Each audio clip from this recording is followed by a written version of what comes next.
Okay, let me make the call.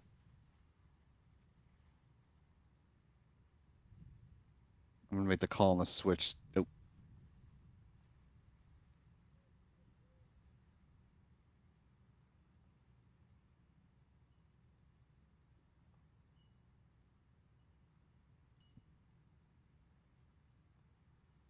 time now, as you see here on your screen, L minus 48 minutes, 25 seconds and counting, versus the SpaceX Falcon 9 stream as T minus 1 hour and counting. We're going to pause and pivot from the stream dedicated to the SLS rocket and go to our dual coverage stream now. So stand by. You'll be ported from one to the other, and we'll pick up commentary once the conversion has been made. No need to do anything on your end. We'll take it from here.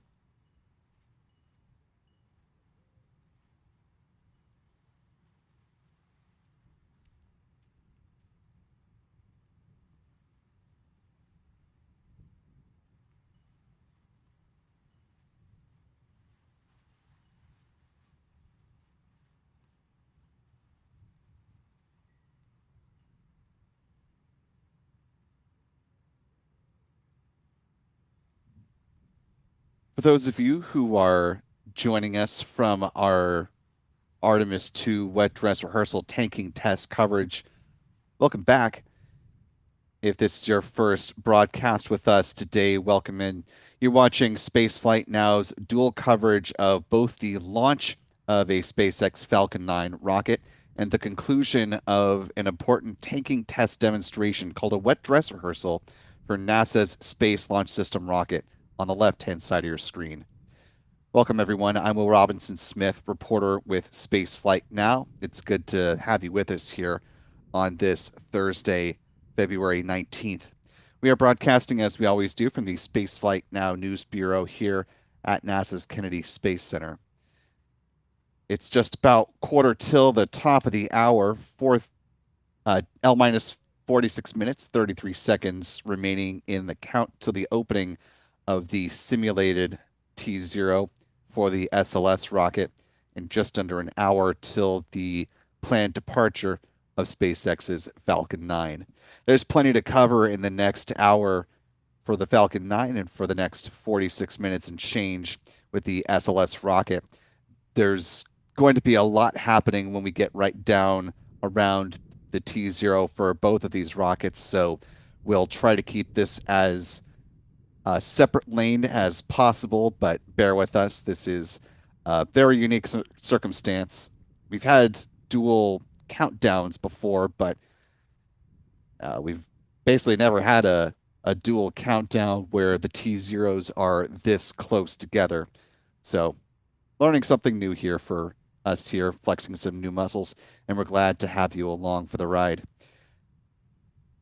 For the Artemis mission, this wet dress rehearsal tanking test, the L minus clock at L minus 45 minutes, 25 seconds and counting. We have just a little bit more than 5 minutes remaining before the T minus clock goes into its final planned hold at T minus 10 minutes. The time you're seeing here on the big clock at the press lawn, that is related to the L minus clock, which will continue to tick on. This clock 45 minutes out now, counting down to the opening of the test window at 8:30 p.m. Eastern, 0130 UTC for those around the world. Meanwhile, SpaceX counting down to the liftoff of its Falcon 9 rocket at 8:41 and 40 seconds p.m. Eastern, 014140 UTC. As we're getting this dual rocket coverage started, I want to thank the more than 1,300 of you who are watching along with us live tonight. If you haven't already, you could do us a big favor just by clicking that like button and sharing the stream, allowing some more folks to find their way into this live tanking test launch dual coverage here on the Space Coast.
one thing worth noting, one of the things worth noting, I should say, about the Falcon 9 rocket that is set to launch tonight is the booster with the tail number B1077 is going to be making just the second landing off the coast of the Bahamas for SpaceX to date.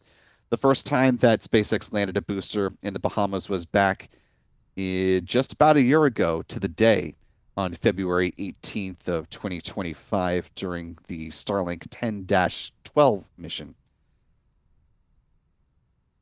That was booster 1080 in the SpaceX fleet. Let's go ahead and give us a reminder here of the flight leaders for SpaceX, the most frequently flown first stage boosters. B1077, once again, going to stake its solo spot as the fifth most flown booster, although B1078 is going to be flying once again in the not too distant future. So it'll be a tiebreaker launch tonight, but just for less than a month.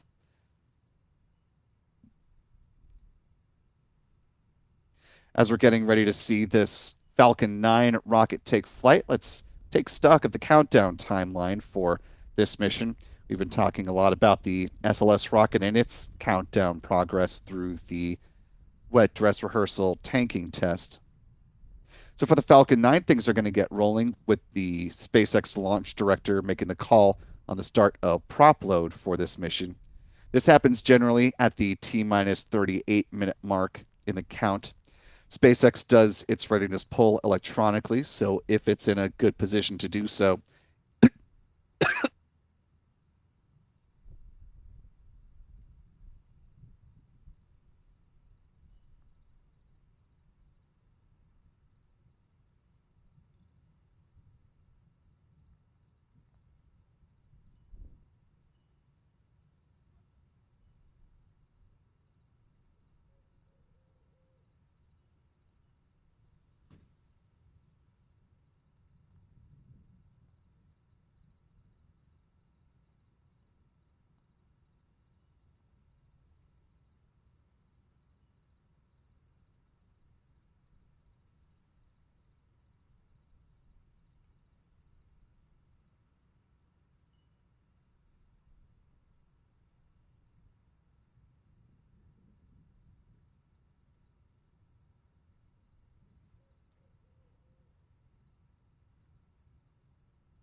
now just thank you for the folks asking in the live chat if I'm okay. Yes, it um, just hit a bit of a cough. It's been a long day of a lot of communication, and my voice just hit a bit of a wall here.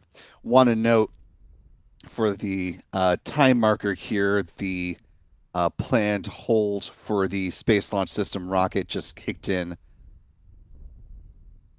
for the final hold at T-minus 10 minutes, which will last 30 minutes in duration.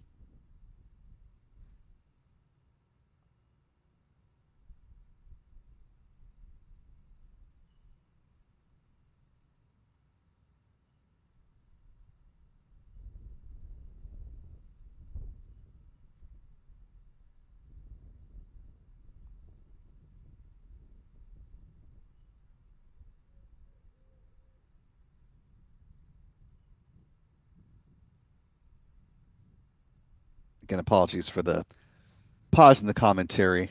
Uh, Try to get through this best I can after I'm not even sure how long we've been on the air at this point.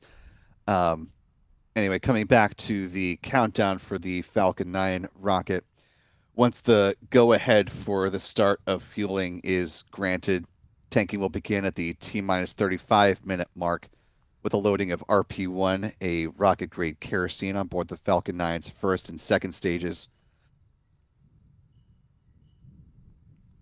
and liquid oxygen will begin to flow on board the rocket's booster as well. About half an hour before takeoff, the first stage cryogenic helium load will begin. Same will be true on the second stage a few minutes after that. The helium is important because SpaceX uses it to pressurize the main propellant tanks during flight. T minus 23 minutes is when second stage RP1 loading wraps up. And at T minus 20 minutes and 50 seconds is the start of the strong back chill down. This is when SpaceX will thermally condition the feed lines there at the pad before loading liquid oxygen on board the Falcon 9 rocket's upper stage, similar to the feed line chill down sequences that we've seen throughout the course of the SLS tanking throughout the course of today. We'll see the visualization of the strong back chill down with the so-called big vent here at pad 40 that begins at T minus 20 minutes and 20 seconds.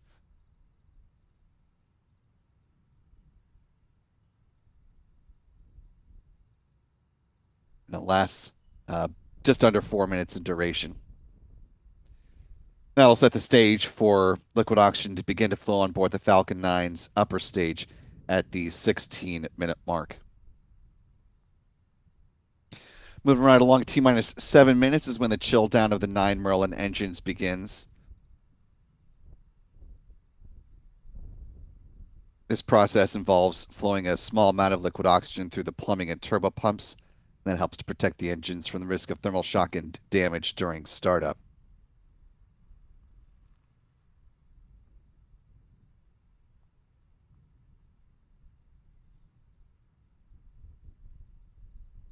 About 6 minutes before liftoff, the first stage kerosene tank is full. Then at T minus 4.5 minutes, we'll see the retraction of the strong back. First, the clamp arms just beneath the payload fairings will open up, and then the transporter erector, otherwise referred to as the strong back, will recline a few degrees away from the Falcon 9 rocket and stay in that position until liftoff.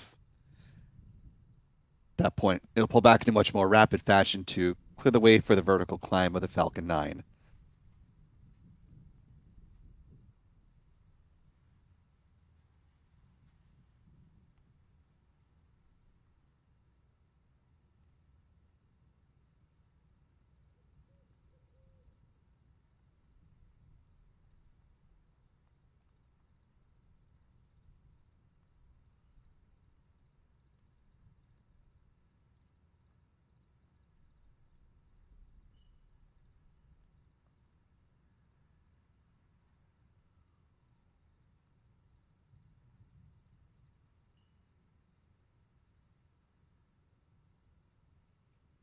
3 minutes before liftoff is when the first stage liquid oxygen tank is full.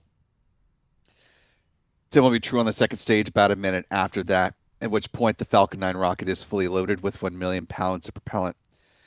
In the final 60 seconds, as we hear the call that the Falcon 9 has entered into its automated startup, control of the countdown will be handed over from the ground sequencer to the Falcon 9's onboard flight computers, and the propellant tanks will be brought up to flight pressure. The SpaceX launch director will verify that they are in fact go for launch at T minus 45 seconds. The engine ignition command will be given at T minus 3 seconds, and if all 9 Merlin engines are healthy and ignite as expected, the command will be given for the hold down clamps to release the Falcon 9 rocket for a T0 liftoff. Once again, currently targeting the departure of this Falcon 9 rocket at 8:41 and 40 seconds Eastern, 0140 or 0141 40 UTC, just about 45 minutes 34 seconds from now.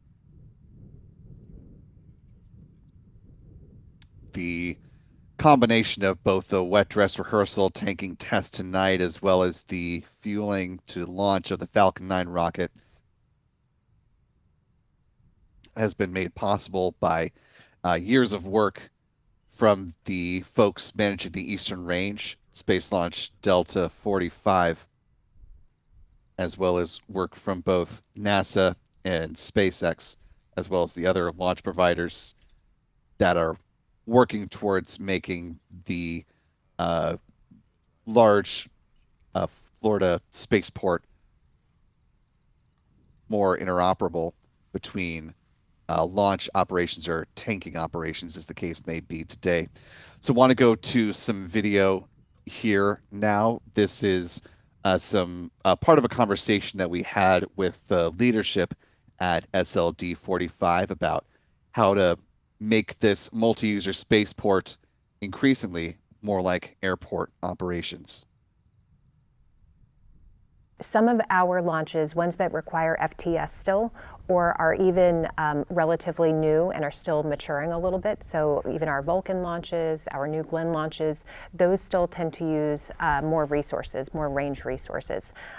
Some of them, depending on how they have established their commodities relationships, are dependent on that KSC pipeline that is provided from a commercial contractor for GN2.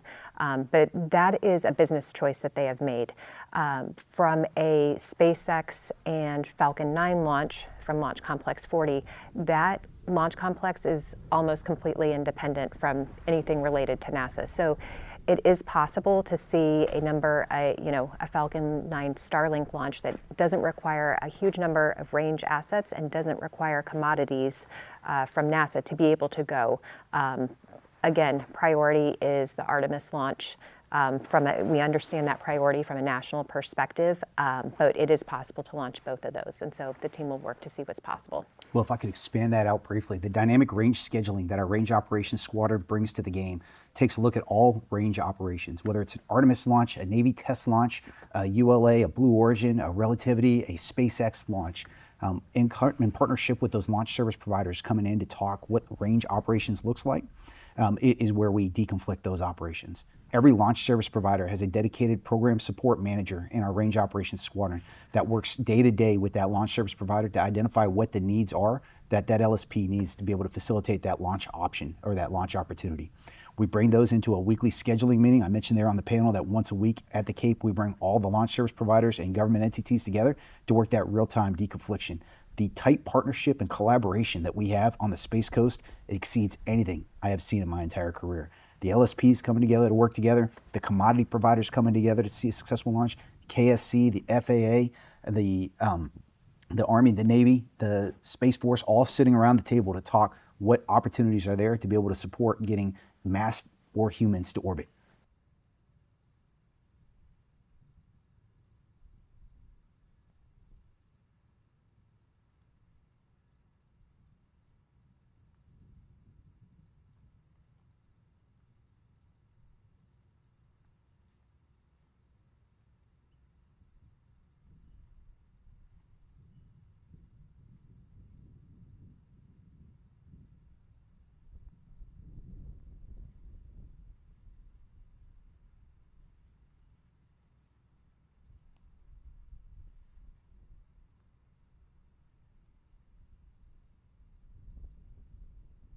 Time now, T minus 41 minutes, 28 seconds and counting for the SpaceX Falcon 9 rocket launch, L minus 29 minutes, 40 seconds for the Artemis 2 wet dress rehearsal tanking test. You're looking live at both rockets. Launch Complex 39B to the left, Slick 40 to the right. And Spaceflight Now here live, providing coverage on both. Certainly appreciate the more than 1,800 of you who are watching along with us live this evening.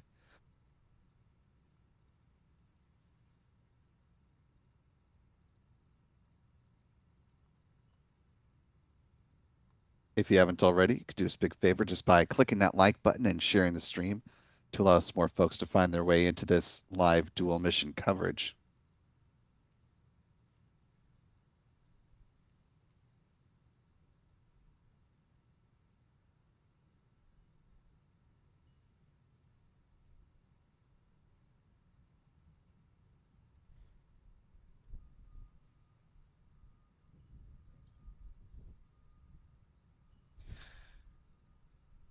Want to thank our moderators here in the chat for helping us out. So thanks to Jeff Hansen and Astro Joe for being with us, as well as Mark Otto and Rusty Shackelford as well.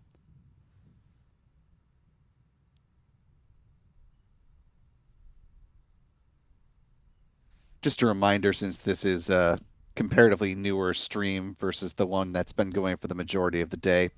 If you would be so kind as to follow our live chat rules, we ask that you post your message in English so that the mods can respond as appropriate.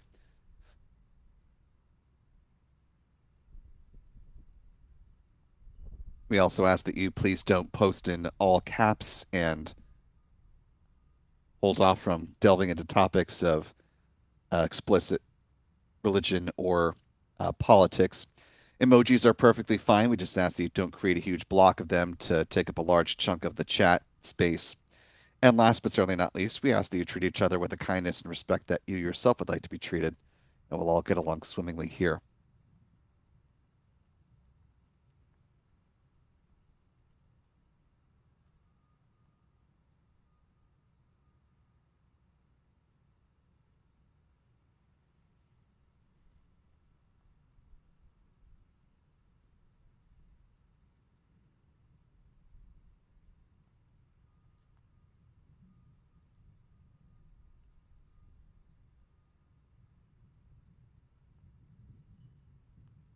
As a reminder, the SLS rocket is not launching tonight. This is a wet dress rehearsal tanking test of the Space Launch System rocket on the left-hand side of your screen. The Falcon 9 rocket on the right is launching tonight. And if you look in the upper left and upper right, those are the two target T0s for the respective vehicles. The difference, of course, when the Falcon 9's T0 or T minus clock hits T0, barring any issue, we'll see the Falcon 9 rocket depart from Space Launch Complex 40 to begin the flight to deliver 29 Starlink V2 mini optimized satellites into low Earth orbit. Meanwhile, with the SLS rocket on the left, teams will count down until we hit L minus 1 minute. Well, the L minus clock will probably continue to keep running until the recycle happens.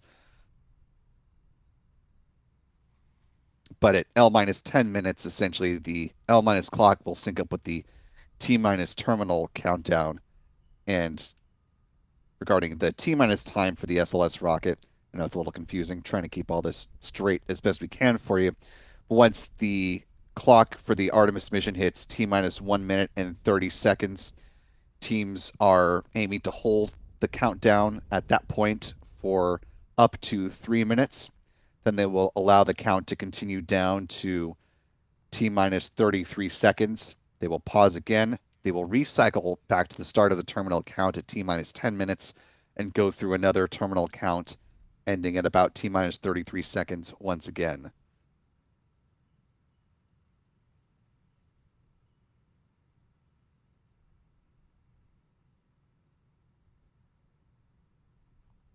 For those of you who were not with us for the first wet dress rehearsal tanking test, the last time that they got into the terminal count back on February 2nd, well, given the delay to that tanking operation, they actually got into the terminal count after midnight. So technically it was the morning of February 3rd Eastern time, but I digress. When they got into the terminal count, they exceeded the limit that the liquid hydrogen can leak. And so the terminal count was halted at T minus 5 minutes and 15 seconds. And the WDR was concluded at that point. Today, as I just mentioned, they're hoping to get through a couple of different cycles through the terminal count to demonstrate that even in the event of an unplanned hold that needs to occur within the terminal count on launch day, that they have demonstrated the ability to recycle the count and go back to the start of terminal count and try again.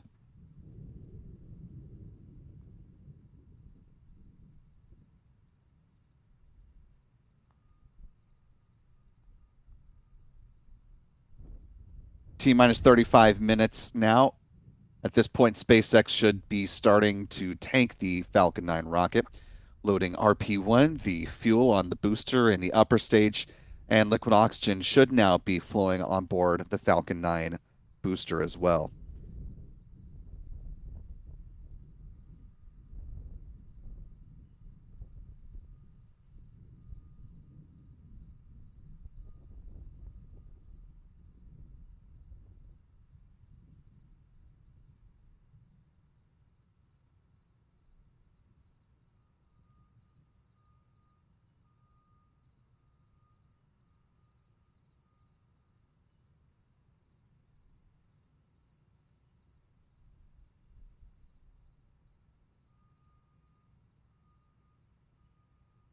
While SpaceX hasn't noted the start of fueling, what we're watching for now is a bit of a frost line to form near the base of the Falcon 9 first stage. If you see just underneath the X in SpaceX, that's about where we'll start to see that frost line form as the super cold densified liquid oxygen begins to flow on board the rocket's booster. We should also start to see a little bit of vapor in that region of the rocket as well.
As you can see on the right-hand side of your screen with the Falcon 9 rocket, we're seeing quite a bit of vapor now starting to bubble up in the area just beneath the X in SpaceX. A good visual indication that fueling is in fact in motion. And for a Falcon 9 rocket, that means SpaceX is committing to the T0 at 8:41 and 40 seconds p.m. Eastern,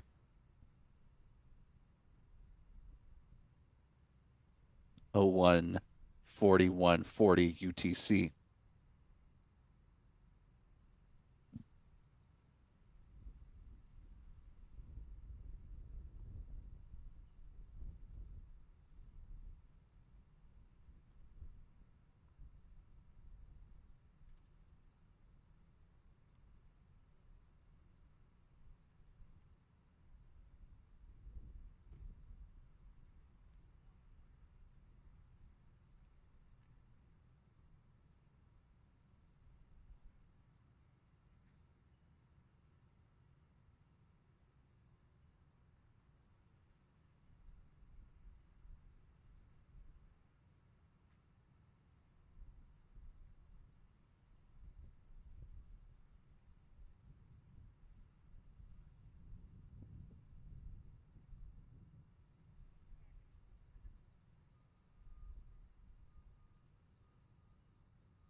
Time now, L minus 17 minutes, 42 seconds, and counting for the Artemis 2 wet dress. T minus 29 minutes, 17 seconds for the Falcon 9 Starlink flight. Taking a quick look at our live chat here, want to welcome in new channel members Francis Moyo, or I think Francis actually joined earlier in the day, but welcome to you nevertheless. And welcome as well to new channel member Terry and Ed Durham joining a membership at the pad leader level. Welcome aboard. We're glad to have you with us. Also want to thank one Harold 2345 for the $2 super chat. Thank you, Harold. Also thanks to Damien for the $5 super chat and the kind words, saying great channel. Thank you so much.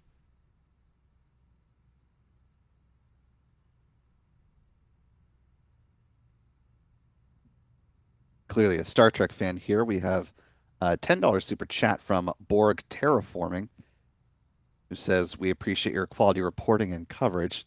Thank you for the kind words there and for the super chat. And thanks as well to Mandy J. Houston for the $5 super chat, saying, Monkey Tree and I have missed you, watching from Lake Fairview in Florida. Go SpaceX. Appreciate the kind words and the super chat, and appreciate the more than 2,600 of you who are watching along with us live tonight.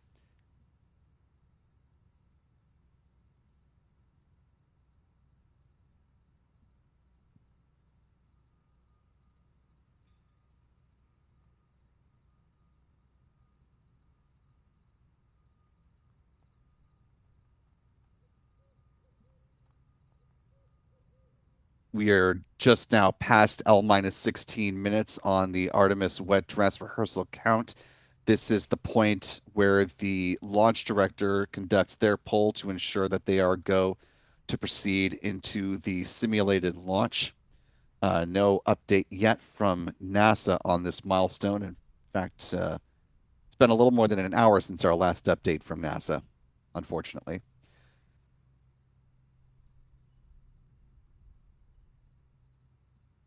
But once the L minus clock syncs with the T minus clock on the terminal count, let's go ahead and talk about what will happen at that point.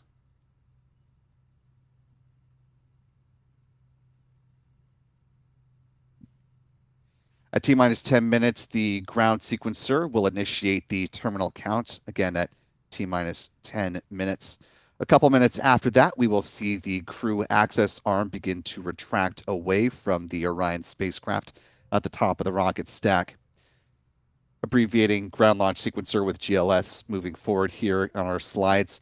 At T minus 6 minutes, the GLS will proceed into core stage tank pressurization.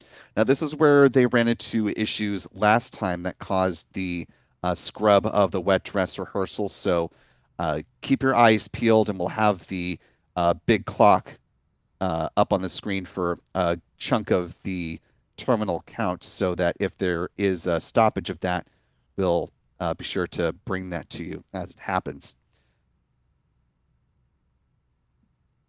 At the same time, the Ascent pyros are armed and the Orion spacecraft switches to internal power. Seconds later, the core stage liquid hydrogen tank concludes its replenish cycle, and the launch abort system becomes available at T minus 5 minutes and 20 seconds. The NASA test director lets the commander, if Commander Reed Wiseman were on the Orion spacecraft at this point in the count, they would let them know that once the LAS is available, that launch abort system, that they did have that capability should it be needed at this stage.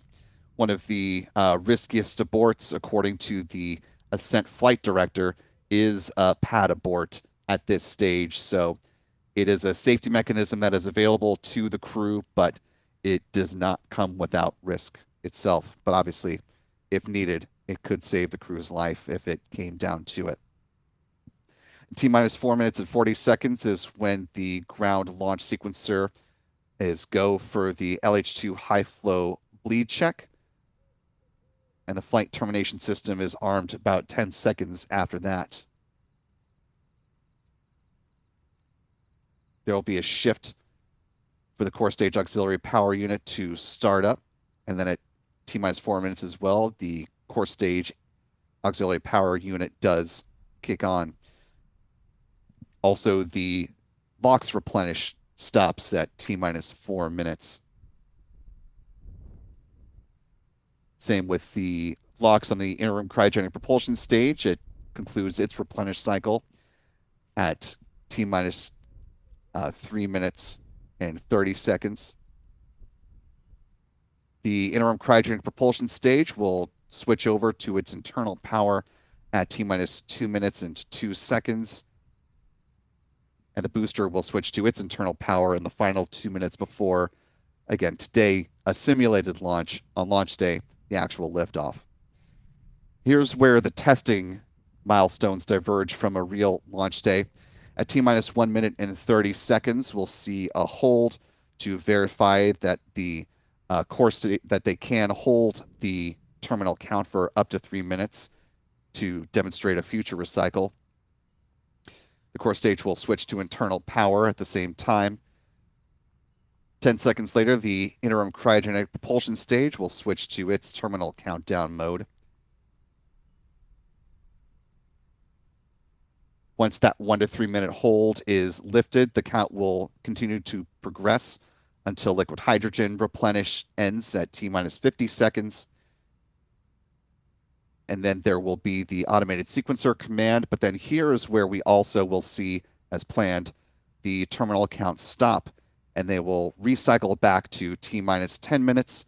They'll go back through the loop again for the terminal count and conclude the test once again when the clock reaches T minus 33 seconds. So this is the moment that they were unable to achieve during the first wet dress rehearsal tanking test, and they're hoping to demonstrate here tonight. We're currently L minus 10 minutes, 30 seconds, and counting. Terminal count is about to begin for the Space Launch System rocket.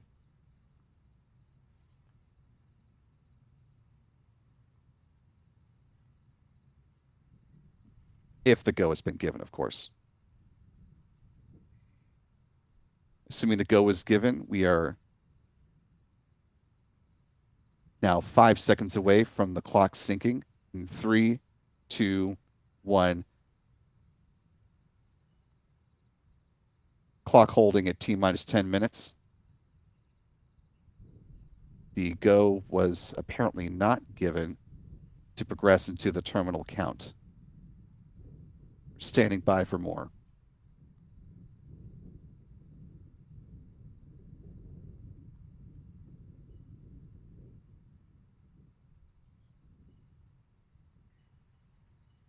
Now, just to put this into context, this is just the second time that NASA has tried to fully tank the Space Launch System rocket for the Artemis 2 mission.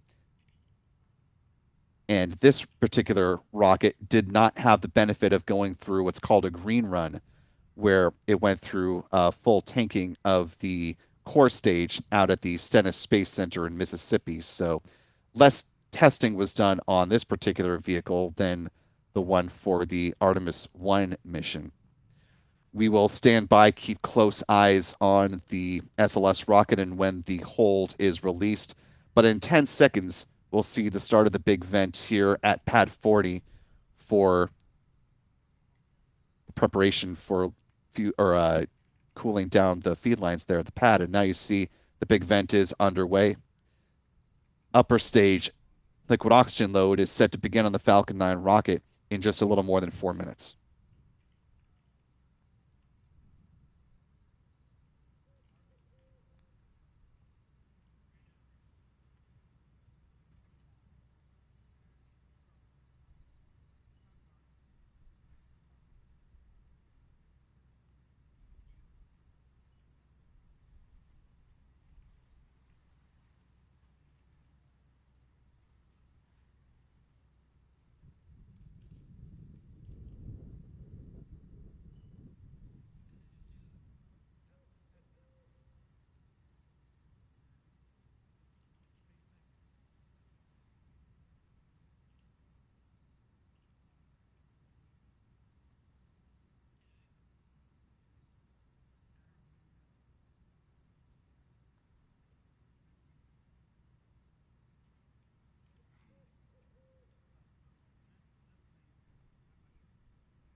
currently T minus 17 minutes, 40 seconds and counting on the SpaceX Falcon 9 rocket launch, preparing to send 29 Starlink V2 mini satellites on their way to low Earth orbit.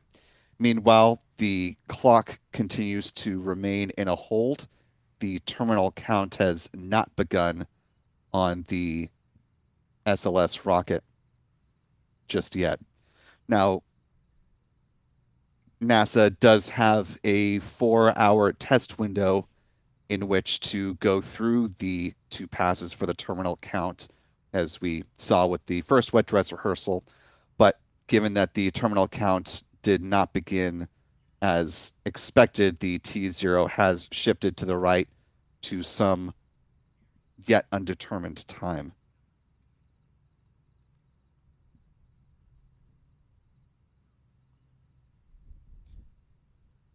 Also, as far as what we've heard from NASA regarding the wet dress rehearsal tanking test, it has been about an hour and 23 minutes since the last update to their live blog. If you look at the crawl, the tech feed, it's about that same time there too. Time stamped at 7:02 p.m. Eastern. 0002 UTC was the last official word from NASA on the SLS tanking test.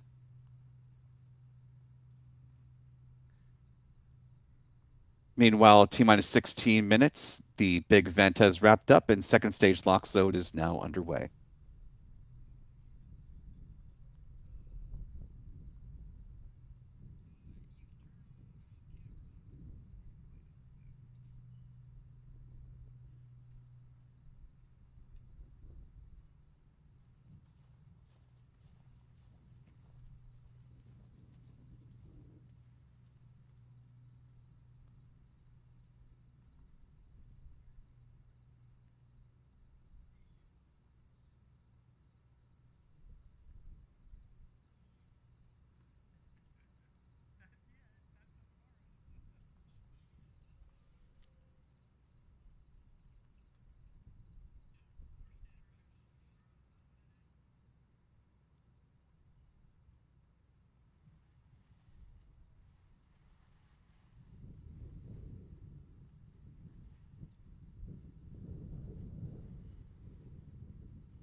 time now is T minus 12 minutes, 35 seconds and counting for SpaceX's Falcon 9 rocket. As you can see by looking at the big clock out here at the press lawn at the Kennedy Space Center press site, the hold is still in place prior to the start of the terminal count for the wet dress rehearsal tanking test out at Launch Complex 39B, as teams are working to get into a good demonstration of the terminal count and their ability to recycle within the terminal count once they get down to about T minus 33 seconds. In the meantime, as we're waiting for things to pick back up again with the Space Launch System rocket for this all-important tanking test demonstration, let's go ahead and talk about where this Falcon 9 is going to be flying tonight. Talking a little trajectory here, since this is a unique one for the company. The SpaceX rocket, upon departing from Space Launch Complex 40 at Cape Canaveral Space Force Station, will be flying a southeasterly trajectory upon leaving the pad. But for just the second time in the company's flight history, the first stage booster will be landing just off the coast of the island Exuma in the Bahamas on the drone ship called Just Read the Instructions. In fact, it was a year ago plus 1 day the last time SpaceX flew this flight path, after establishing a relationship with the government of the Bahamas and coming to an accord to allow for boosters to land in the vicinity of the island nation.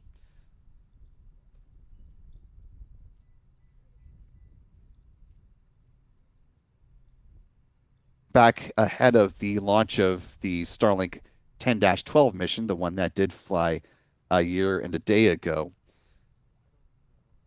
SpaceX Vice President of Launch, Kiko Donchev, mentioned that they were hoping that this trajectory would enable future missions like a crewed flight to polar orbit. However, as things turned out, we did see the Fram 2 polar trajectory mission go off quite well, but SpaceX did not land the booster here off the island of Exuma. Instead, flew a more southerly trajectory, landing a little bit further south of the Caribbean. Reportedly, there were some environmental concerns on the behalf of the Bahamian government that made them wary. That was following the in-flight explosions of the Starship rocket during Starship Flights 7 and 8. But as things have turned out, SpaceX and the government of the Bahamas have reached an understanding and have set things up where we are going to see a booster landing here tonight, if all goes well, about a little less than 8.5 minutes after liftoff from Florida's Space Coast. Of course, SpaceX is also interested in recovering the Falcon 9 payload fairings, which will splash down in the water, so a little bit further downrange from where the booster lands on the drone ship. Just read the instructions. Once down in the water, they'll be brought aboard a SpaceX recovery vessel, then brought back through Port Canaveral, where they will be refurbished and turned around for future missions.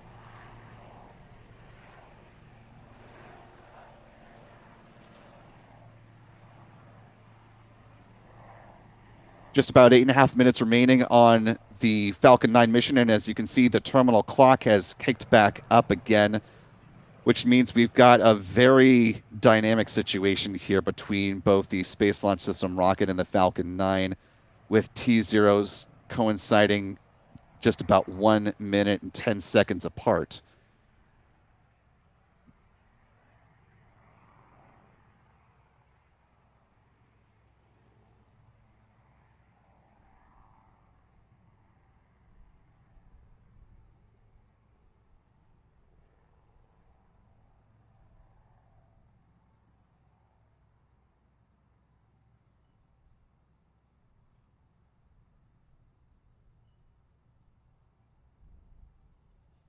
With the terminal count now in motion, we should be seeing the crew access arms swinging away from the Orion spacecraft here in just a moment.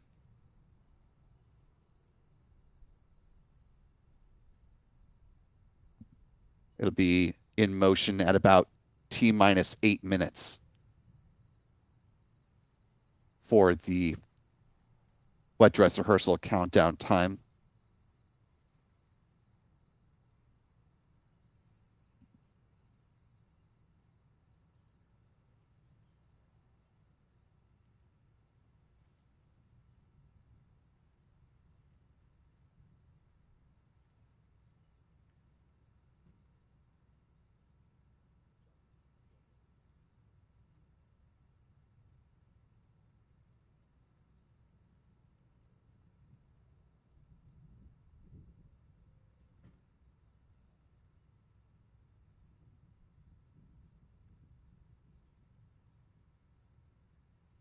See the crew access arm now swinging away from the Orion spacecraft. About 7 minutes, 42 seconds remaining in the countdown timeline for the wet dress. Meanwhile, the engine chill is underway over on the SpaceX Falcon 9 rocket, getting ready to depart from Space Launch Complex 40 in just a little more than 6 minutes. Also, the first stage RP-1 tank should be full coming up here in about 10 seconds.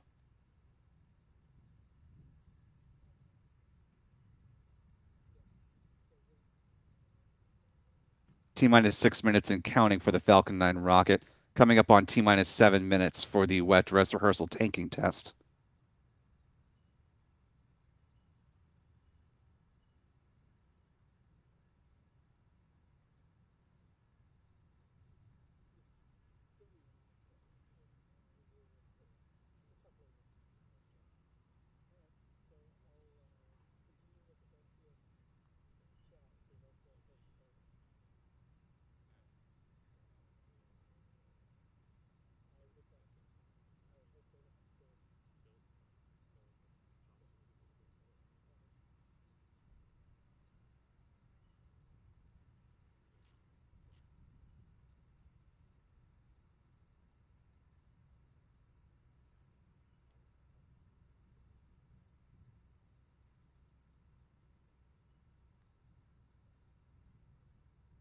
T minus 5 minutes and counting on the Falcon 9.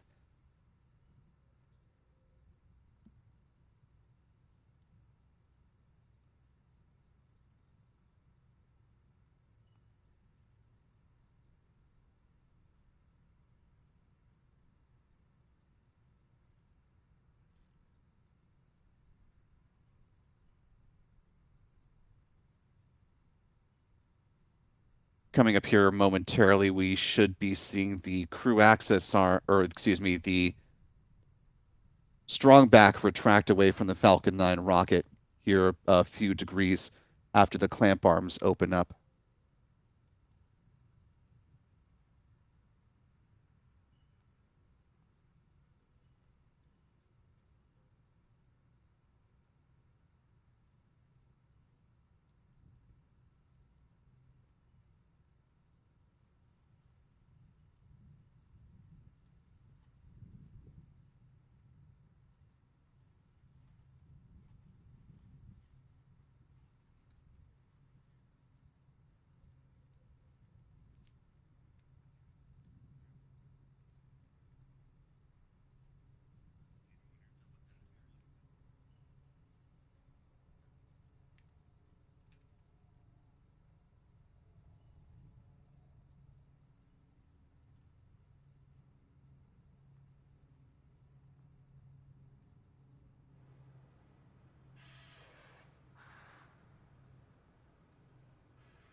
Coming up on T minus 3 minutes and counting for the SpaceX Falcon 9 launch.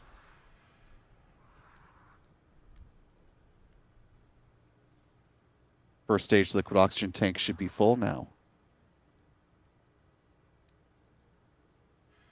Stage 1 LOX load has ended. Good call there. We should hear a similar call next on second stage LOX load at around T minus 2 minutes for the Falcon 9 clock, which is in the upper right-hand corner of your screen.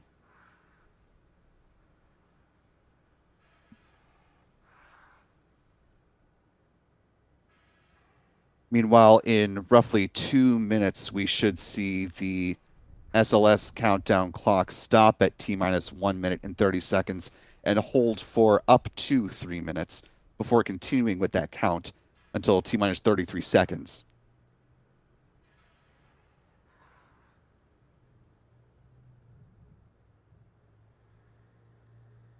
T minus 2 minutes and counting on the Falcon countdown. Stage 2 LOX load is complete. With that call, the Falcon 9 rocket is now fully loaded with 1 million pounds of propellant. You're seeing the ground gas closeouts here as SpaceX releases the remaining oxygen from the feed lines there at the pad.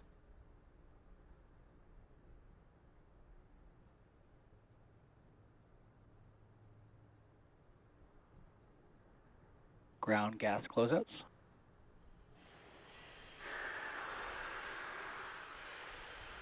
That call, we're just about to come into the automated startup sequence for the Falcon 9 rocket. Less than 2.5 minutes remaining in the terminal count as it stands right now for the Space Launch System rocket. Again, this is a countdown wet dress rehearsal tanking test, not a launch of the SLS, just to remind folks. 1 minute and counting for the Falcon 9. Falcon 9 is in startup.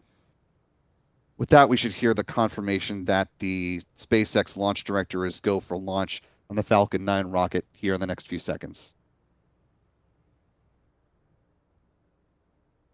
LD go for launch. With that confirmation, SpaceX is go to proceed towards the liftoff of their Falcon 9 rocket. We should also see the clock on the SLS rocket stop in about 5 seconds. We should see a pause in 2, 1, pause. Pause for up to 3 minutes is now underway.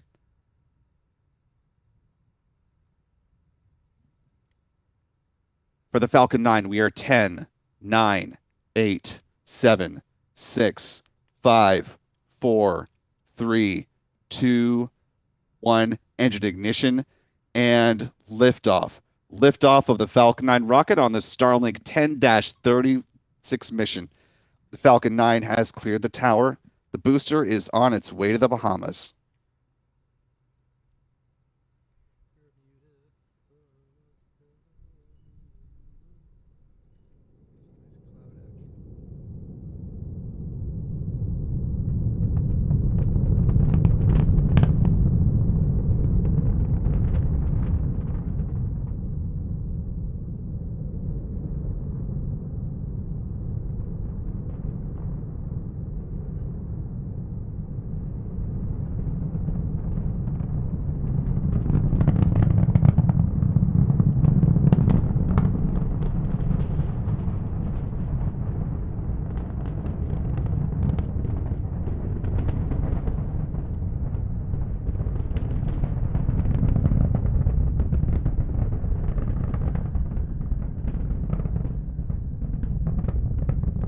Little more than a minute to flight here. The Falcon 9 rocket traveling faster than the speed of sound.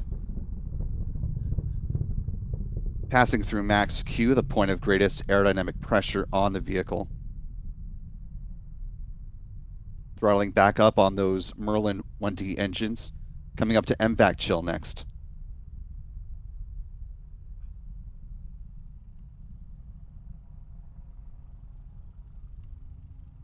MVAC chill. Good call on the start of MVAC chill. Coming up to a few events in fairly rapid succession for the Falcon 9 rocket. We'll see first stage main engine cutoff, or MECO, at T plus 2 minutes and 26 seconds. That'll be followed by stage separation and then the ignition of that Merlin vacuum engine. The payload fairings will be jettisoned at about T plus 3 minutes, roughly 1 minute from now. Meanwhile, on the Space Launch System rocket, we're a little more than 2 minutes into the hold, and that countdown clock at T minus 1 minute and 30 seconds.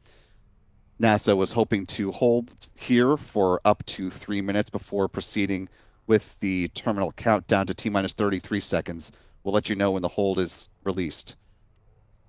Meanwhile, we're coming up to MECO here. See MECO?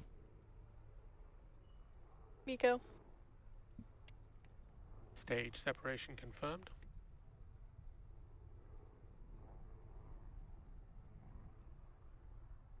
I'm back, startup. Good call, good visuals on the Falcon 9 rocket, good tracking by our team.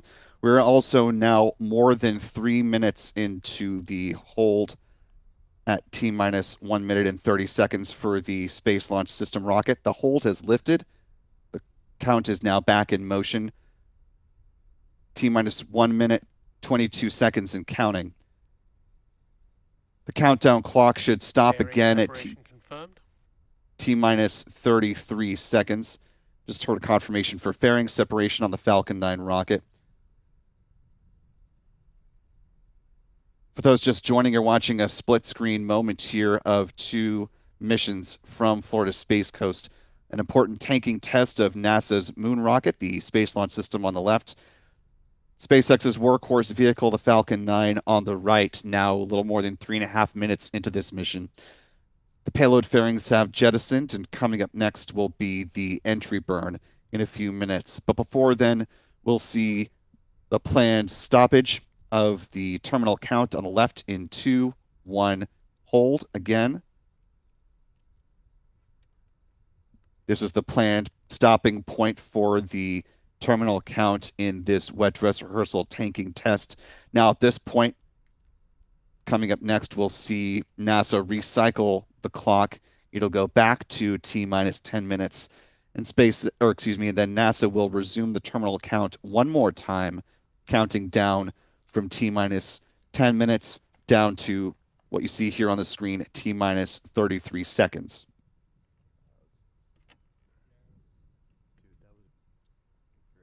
We'll show you those live pictures again once the countdown clock has recycled and is back at the start of the terminal count. But this is already better than what NASA was able to demonstrate the first time it did the wet dress rehearsal tanking test for the rocket that's set to launch the Artemis 2 mission.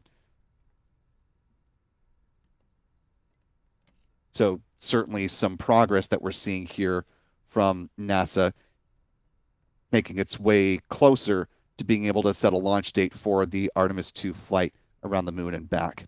Meanwhile, for the Falcon 9 rocket flying the Starlink 10-36 mission, a little more than 5 minutes into flight at this point in that mission's timeline. Coming up here in less than 1 minute, closer to 30 seconds at this point, we'll see the 3-engine entry burn with the Falcon 9 first stage booster. Tail number 1077 in the SpaceX fleet. This is its 26th trip to space and back, getting ready to hit the brakes essentially with 3 out of the 9 Merlin engines roaring back to life for a burn that will last less than 30 seconds in duration.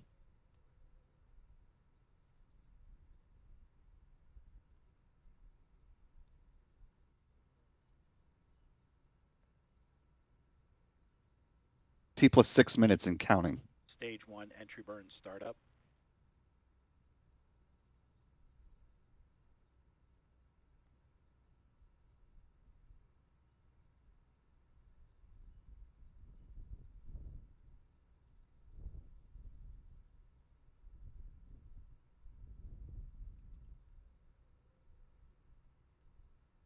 Stage 1 entry burn shutdown.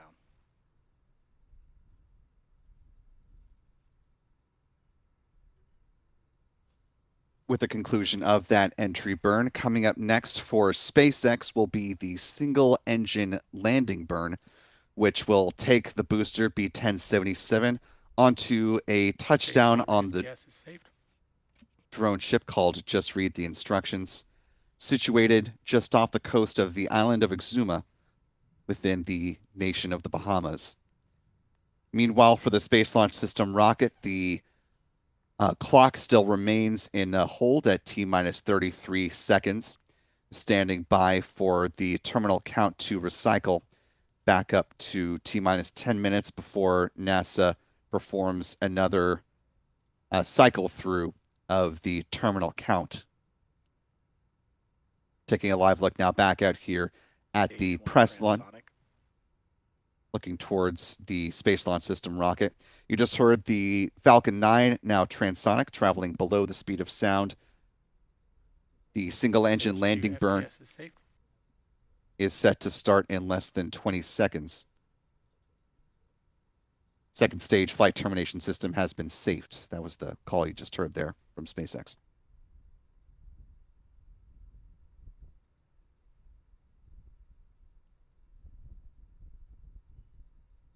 Stage 1 landing burn. Stage 2 terminal guidance.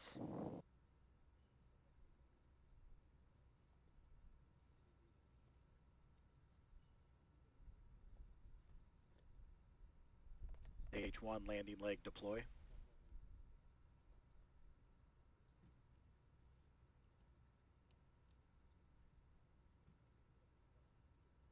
Stage 1 landing confirmed. And for the second time, SpaceX has successfully landed its boosters adjacent to the Bahamas.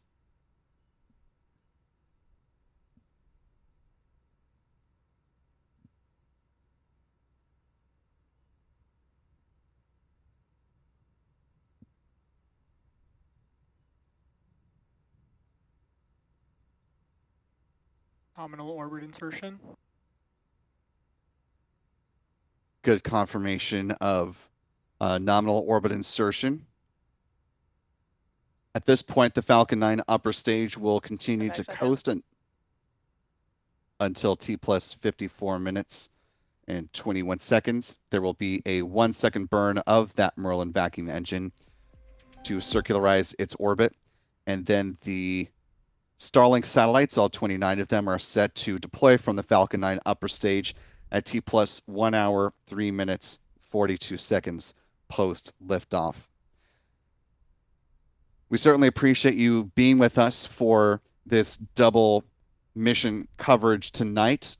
Part of that is now largely in the books with the departure of the Falcon 9 rocket from Space Launch Complex 40, but of course we are not done yet, because over at Launch Complex 39A, as you can see with the clock, it is still stopped following one run through of the terminal count, holding here at T minus 33 seconds, as teams are planning to recycle back to the start of the terminal count at T minus 10 minutes and run through one more time.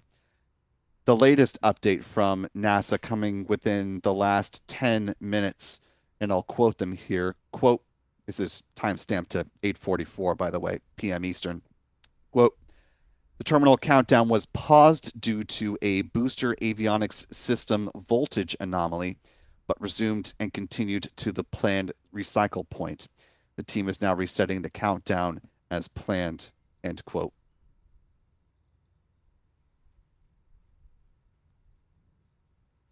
Now, there's been a lot happening within the last just about 11 minutes or so when the two terminal counts were overlapping. So we're working to see if we can pick out when the terminal countdown paused, if it was an obvious pause.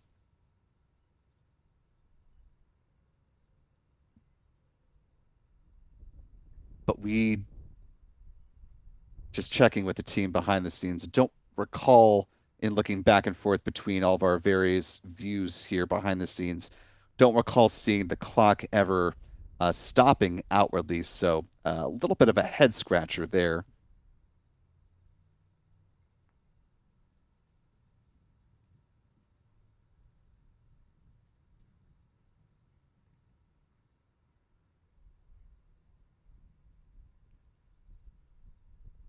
As we're waiting for the terminal count to pick back up,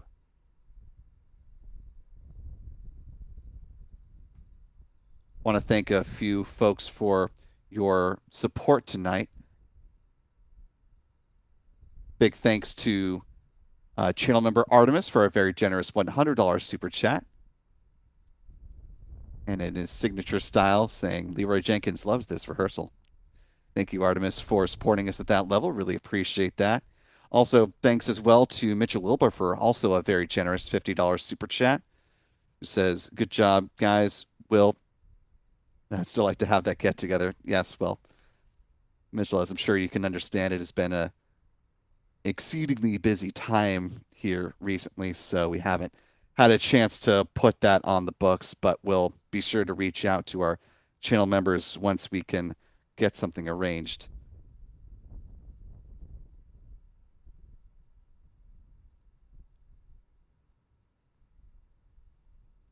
Again, we'll come, and not that we're leaving anywhere, but we'll resume discussion with the SLS rocket here in just a moment, still keeping our eyes on the countdown clock for recycle back to T minus 10 minutes for the start of the terminal count once again.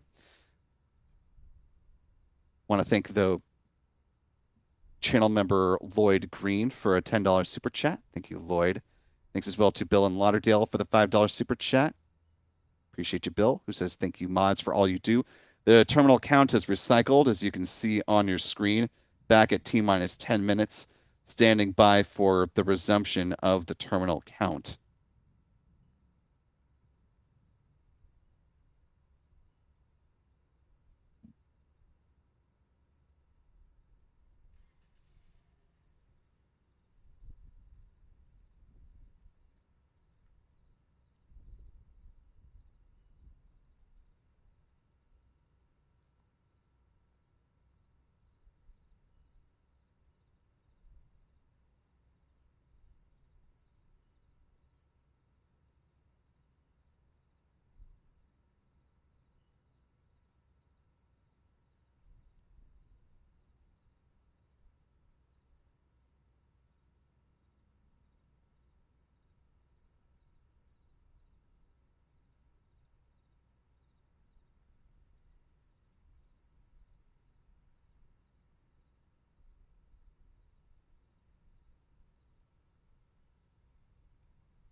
We are still remaining in the hold here with the Space Launch System rocket having recycled back to the start of the terminal count once again, getting ready to make a second pass through at some point here in the next likely several minutes.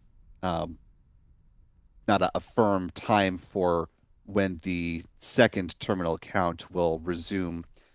But what you're seeing there and what we've got a few questions about is the fire in the bottom right-hand corner of the screen. That is a flare stack connected to the hydrogen system that is burning off excess hydrogen while NASA keeps the inner cryogenic propulsion stage and the core stage hydrogen tanks at their uh, replenished state. They only want to flow so much to the rocket just to keep it in that replenished cycle to maintain correct temperatures. So much has to flow through the lines, and so excess hydrogen is burned off at that flare stack.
One thing worth noting about where the first pass through of the terminal count landed, NASA said, and I quote, the terminal count was paused due to a booster avionics system voltage anomaly, but resumed and continued into the planned recycle point.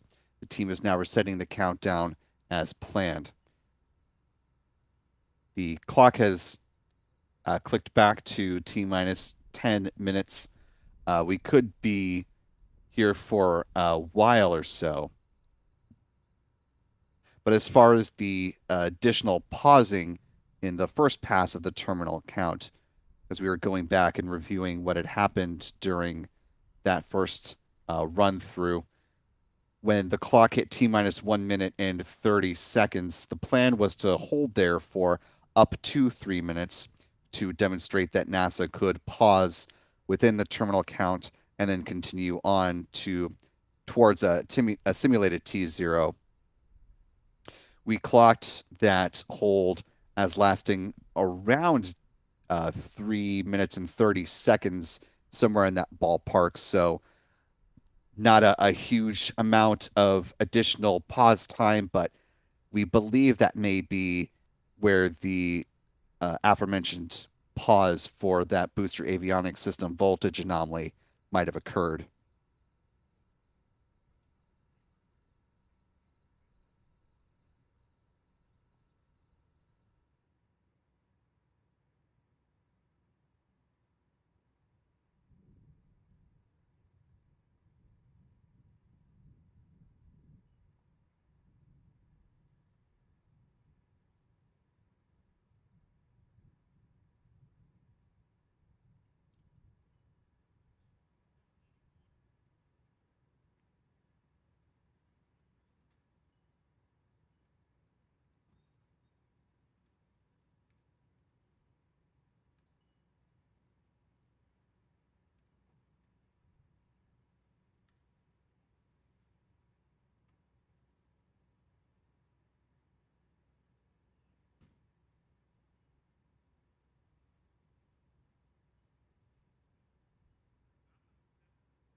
Local time now 9:08 p.m. Eastern, 02:08 UTC for our friends around the world.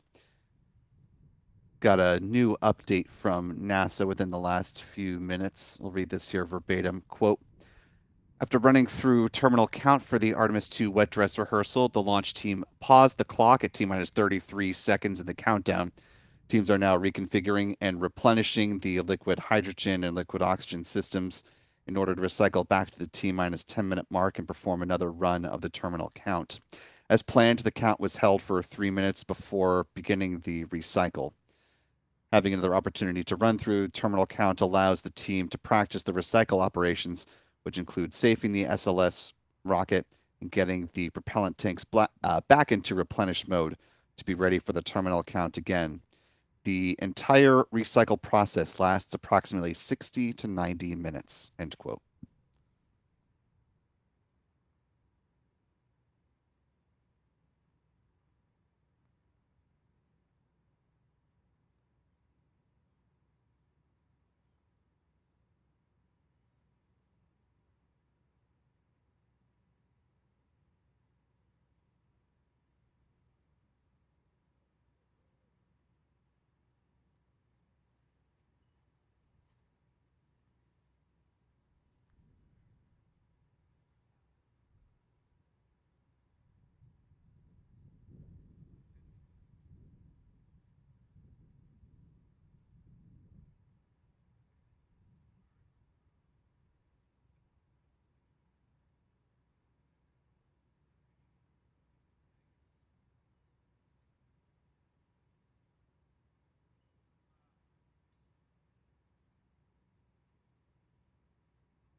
local time currently 9:14 p.m. Eastern, 02:14 UTC. We are in the midst of NASA recycling back to make another pass through for the terminal count on the Space Launch System rocket.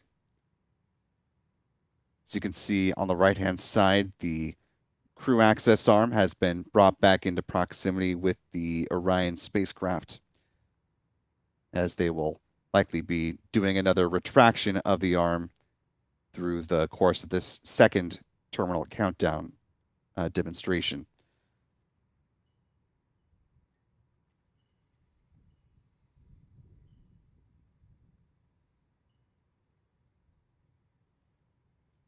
In its latest update, NASA noted that the process of recycling takes between 60 to 90 minutes. So if you want to look on the most silver of linings and the sunniest side of what the timeline for this might be, back, let's see, it was just about 30 minutes ago now that the clock hit T minus 33 seconds and stopped. So if that was the start of the recycle process back to loop again to the start of the terminal account, we may just have about 30 minutes remaining before that process hits. So could be somewhere within 30 to 60 minutes of seeing the terminal count pick back up again.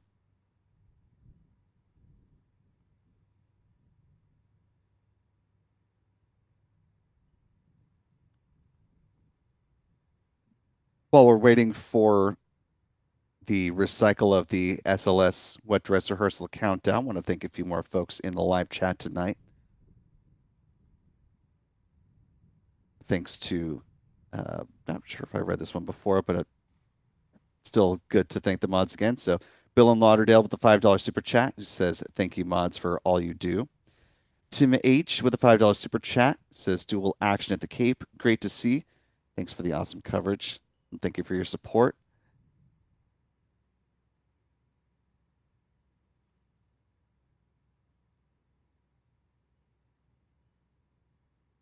Channel member Beverly Knuckles, marking 20 months with us as a channel member at the mission specialist level.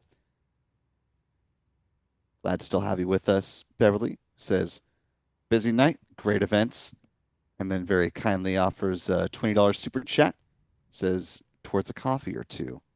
Yes, this has been a very caffeine-fueled day to get through this marathon of coverage between a launch, most of a day tanking test for the SLS rocket, and then a surprise news coverage from the Starliner part of the commercial crew program at the administrator level that happened around 2 o'clock. So didn't anticipate that coming around 7 hours ago now at this point, but certainly made things much more interesting for a news front today. Well, thanks as well to Glenn Ashworth for the $2 super chat, and to Chuck Close for a very generous $25 super chat. Thank you, Chuck. Good to see you tonight. And welcome into new channel member Deborah Roche, joining us with membership at the pad leader level. Welcome aboard, Deborah. We're glad to have you with us.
local time now, 9:24 p.m. Eastern, 02:24 UTC, as we're awaiting the resumption of the terminal count for a second pass from NASA.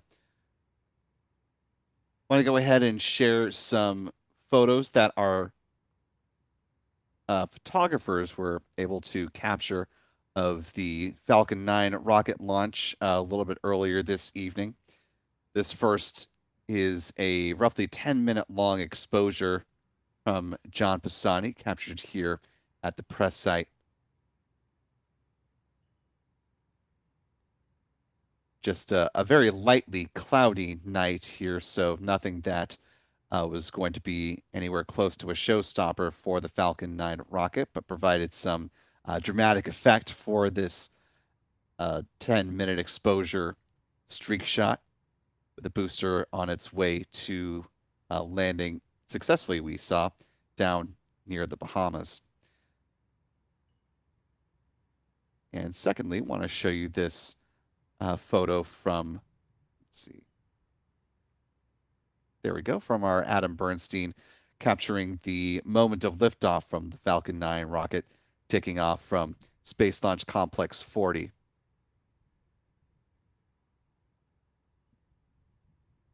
So well done to the fellas tonight for some stellar launch shots.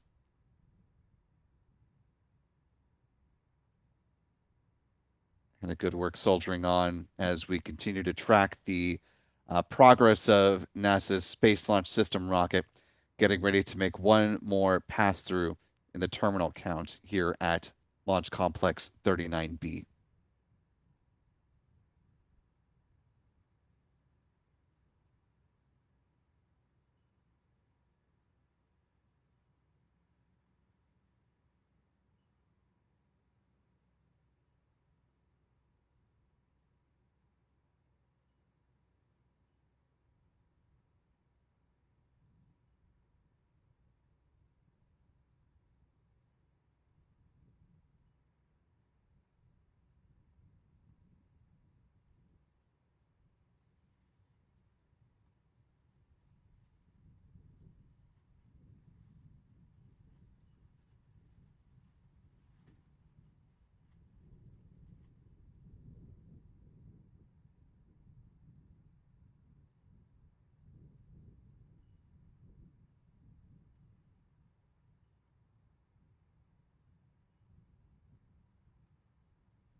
Local time is 9:42 p.m. Eastern, 0242 UTC for our friends around the world.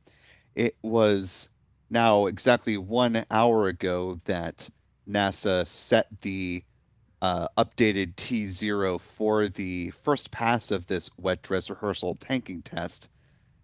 Teams wound down the clock, held briefly at T minus 1 minute and 30 seconds, and then continued down to the planned hole or the planned stoppage at T minus 33 seconds. The goal is then to recycle the terminal count and make one more pass. As you can see, the clock is back at T minus 10 minutes. And at some point in the hopefully not too distant future, we'll see the clock get back into motion, go through one more terminal count pass, and once again stop the count at T minus 33 seconds. This is to demonstrate that on launch day, if there were an issue, whatever that may be, that interfered with the terminal count, that NASA has the ability to stop, recycle, and go through a terminal count once again on a future launch day.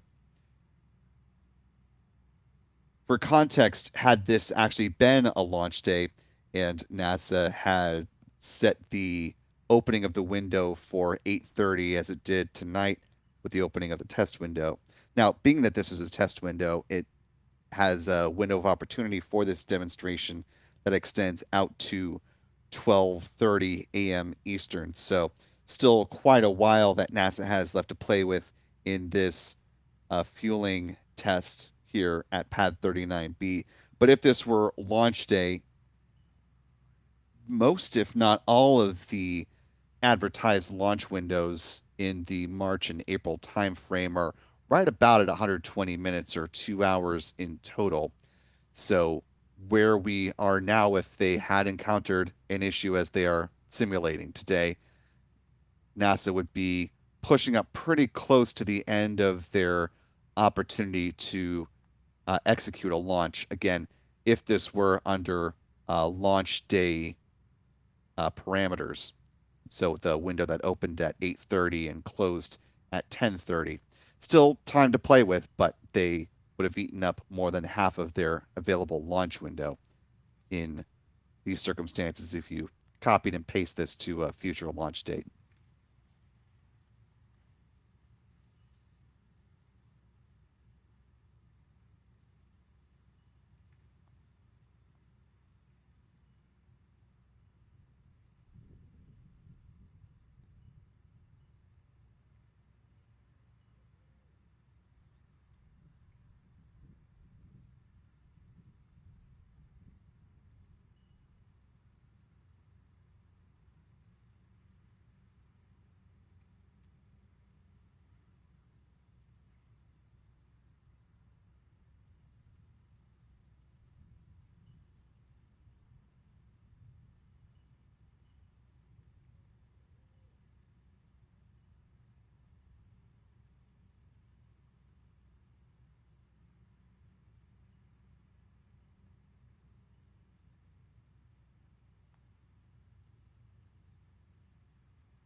local time, we're just past the top of the hour here, 10:01 p.m. Eastern, 03:01 UTC for our friends joining around the world.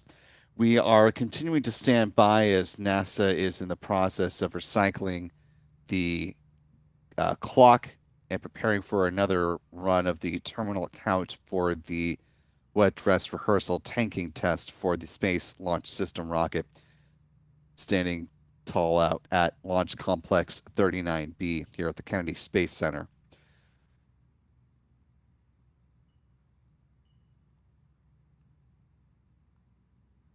Earlier today, of course, Administrator Jared Isaacman and Associate Administrator Amit Kshatriya held a news conference to discuss the findings of a more than 300-page report assessing the lead up to the decisions made during and the conclusion of the Boeing Starliner crew flight test mission back in 2024, and the assessment of that, if you want to give it a top line, was you could boil it down to the words of Amit Kshatriya saying that they, both the agency and Boeing, had failed NASA astronauts Butch Wilmore and Sonny Williams, and gave a lot of strong language talking about how there were mistakes made along the way, both in the assessment of the Starliner spacecraft's readiness to fly crew, as well as the decision making during that flight, both in the run up to launch after the spacecraft was flying to the International Space Station, and as decisions were being made on how to return the spacecraft and whether or not there would be rationale to put crew on board. Of course, there have been many conversations swirling around human spaceflight safety stemming from that throughout the course of the rest of today. And, the conversation around the Starliner spacecraft has been out and percolating throughout the course of 2024 into 2025 until Butch and Sonny returned back on Earth.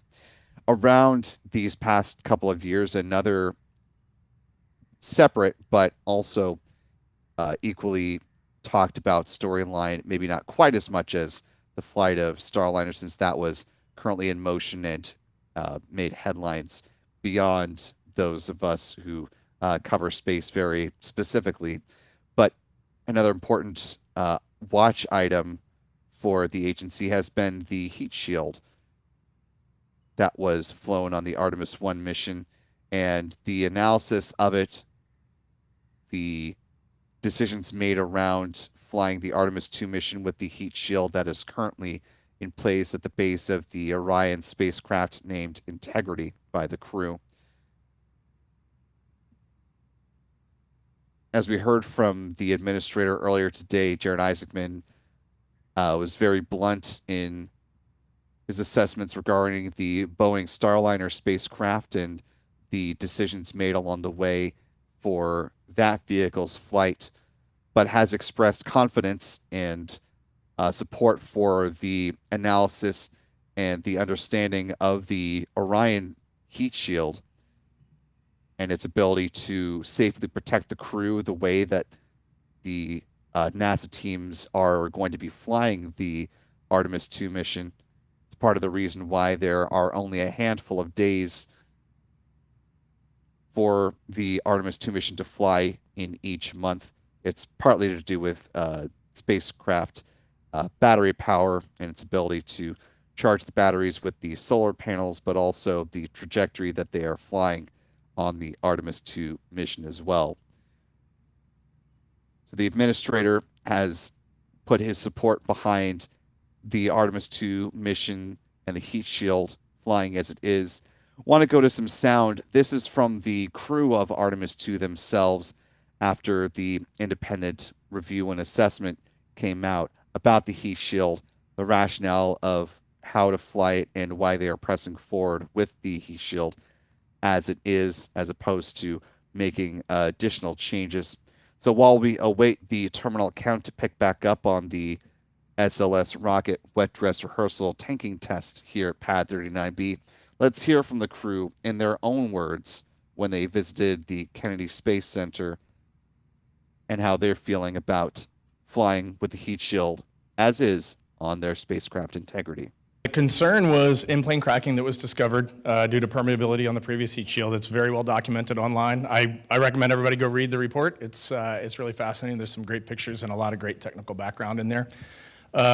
We had what was called the CHAR-LOS team at NASA, and it was headed in the Orion program, and they did a tremendous amount of research, a lot of kind of groundbreaking research in some facilities that we had not used before, and they discovered the root cause, which was the key to this whole team, was let's figure out the root cause, and then let's see where do we need to go. Artemis 3 will fly a different architecture.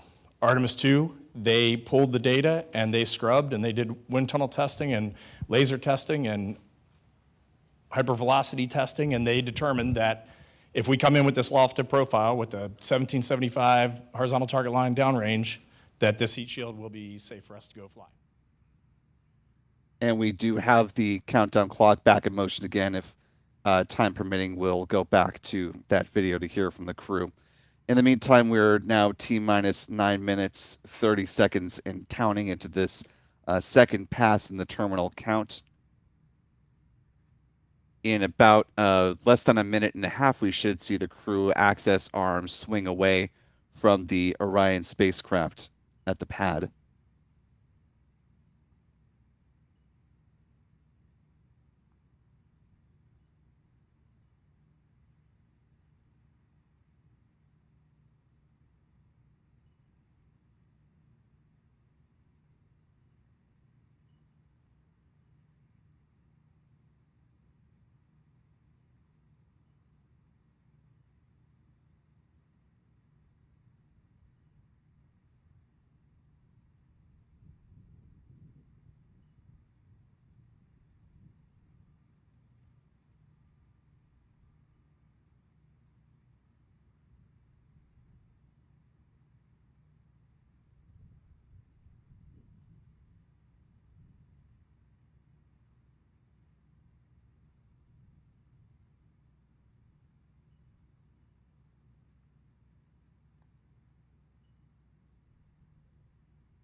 For those just joining us again, NASA once again inside the terminal count. In about 10 seconds, the crew access arm is set to swing away from the Orion spacecraft at Launch Complex 39B.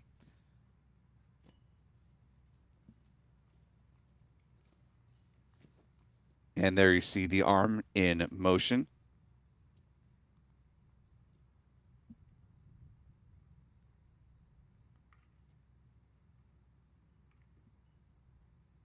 Coming up in about a minute and a half, at T-minus 6 minutes, the ground launch sequencer will initiate the core stage tank pressurization. A great shot from inside the white room there on the right-hand side of your screen.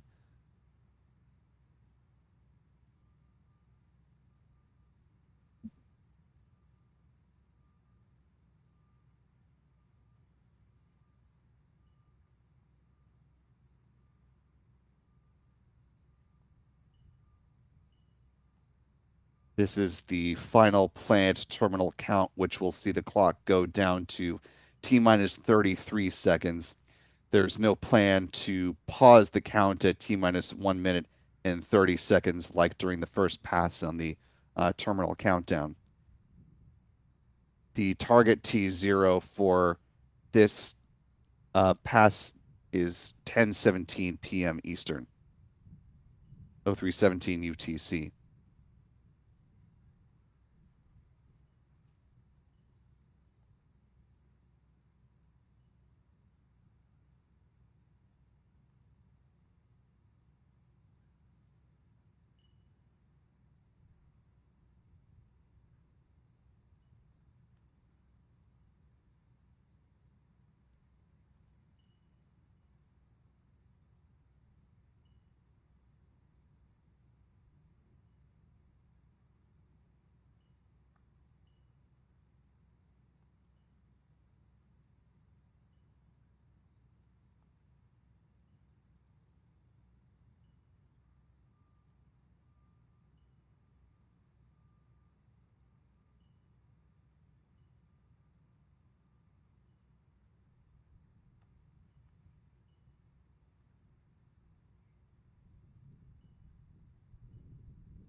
Time currently T minus 5 minutes, 17 seconds and counting.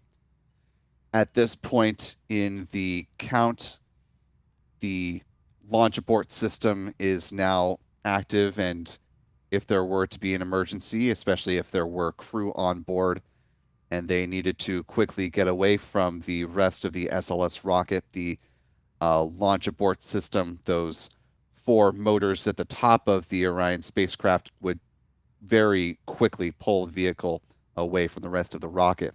Just under 5 minutes remaining on the count. In about 10 seconds, the flight termination system would be armed.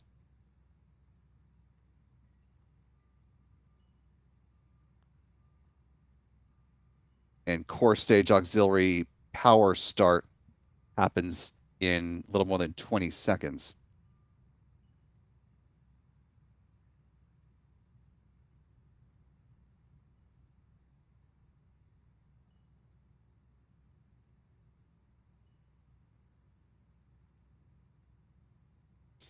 Keep an eye on the 4 RS-25 engines at the base of the core stage. We might be seeing a gimbaling test at some point during the terminal count. Don't have a time to peg to that, so we'll watch to see if views of that are available if it happens.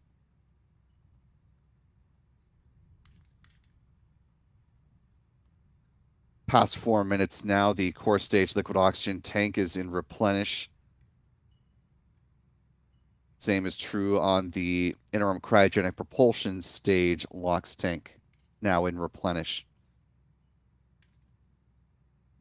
In just a little more than a minute's time, at T minus 2 minutes and 2 seconds, the ICPS will switch to internal battery power, and the same will be true on the booster about 2 seconds later.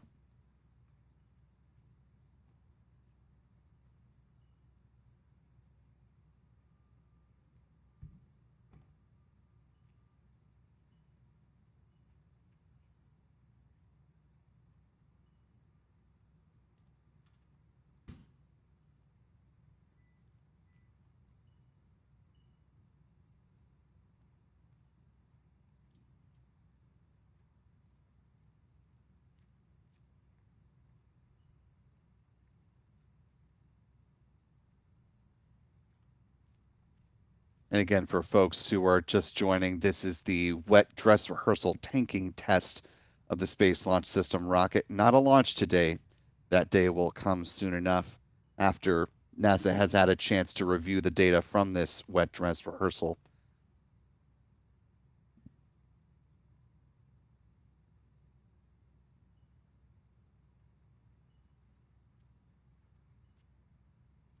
ICPS now should be on internal power. Same with the core stage. Less than 2 minutes remaining until the simulated T0 at 10:17 p.m. Eastern.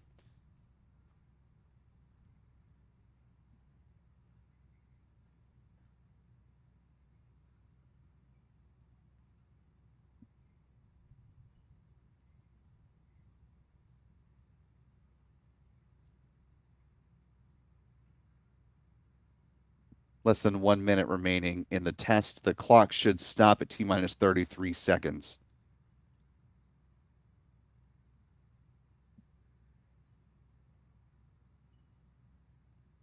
The ICPS is in terminal countdown mode.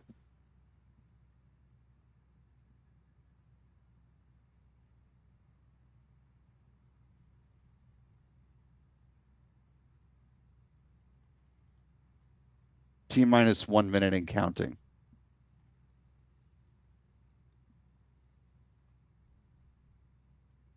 Upper stage hydrogen entering into terminal replenish, or terminating the replenish sequence now. 10 seconds remaining before the cutoff of this test.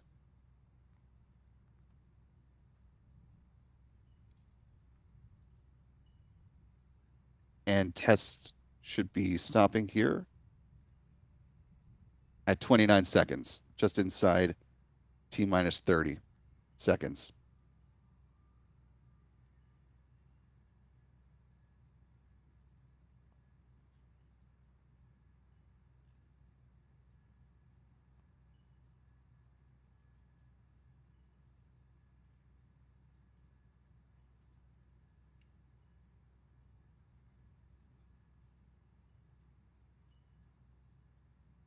And with the clock reaching T minus 29 seconds and holding, this should bring about the conclusion of the wet dress rehearsal tanking test for NASA. Of course, as I mentioned, teams will now pour through the data that they received from the performance of the ground systems, of the closeout crew, and all the various teams that went into this tanking operation, and determine if, in fact, they are ready to set a launch date for the Artemis 2 mission, and that will be forthcoming. Tomorrow morning at 11 a.m., we will get a preliminary readout of where things stand with Artemis 2. I would say it's unlikely that we'll get a launch date tomorrow, but depending on how smoothly things went behind the scenes, I wouldn't necessarily rule out that we could get a soft target launch date tomorrow.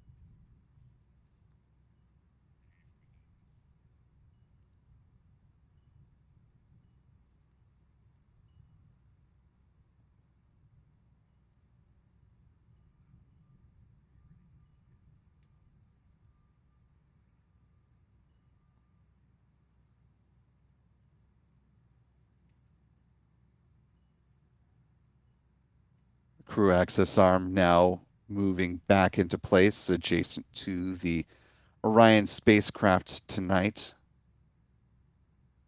Another good visual indication that NASA has wrapped up the wet dress rehearsal number 2 this evening.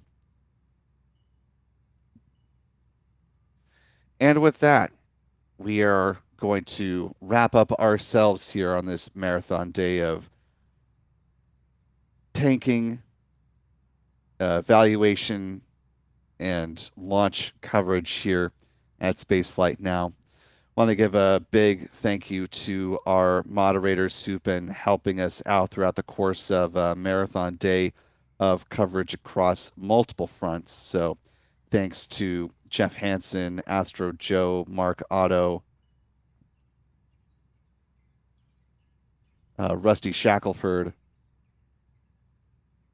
I think Ozzy Space Girl joined us at one point. So big thanks to all the mods who have been here with us throughout the day, dipping in and out, helping us out in the live chat.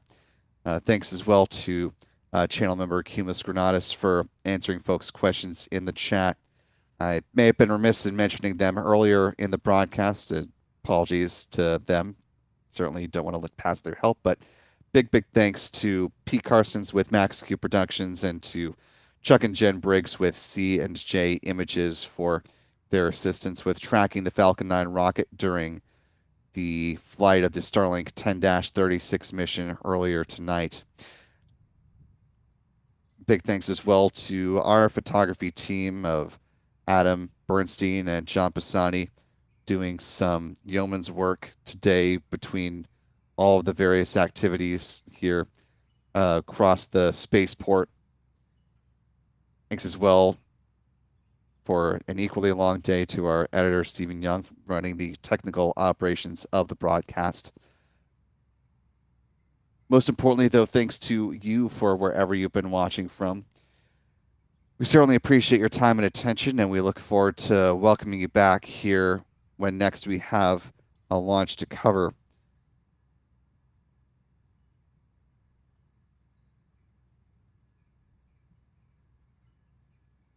For those who want to hear the very latest from NASA on the preliminary status of this tanking test, there will be a news conference beginning tomorrow as scheduled at 11 a.m. Eastern. 1600 UTC for those around the world from the Kennedy Space Center press site to give an early readout of how they perceived this mission or this tanking demonstration to have gone. Last note from NASA saying that the Artemis, quote, Artemis 2 wet dress rehearsal ended today at 10:16 p.m., concluding as planned at T-minus 29 seconds in the countdown. As I was just mentioning, NASA will hold a media briefing about the test at 11 a.m. Friday, February 20th. End quote there. We will stream it as part of our Artemis live coverage here on the YouTube channel. So we hope you're able to join us back for that to hear the very latest on the status of the Artemis 2 mission. And with that being said, for all of us here at Spaceflight Now, I am Will Robinson Smith. Remember, be good to yourselves, be good to others, and we will see you next time, folks. Until then, good night and goodbye.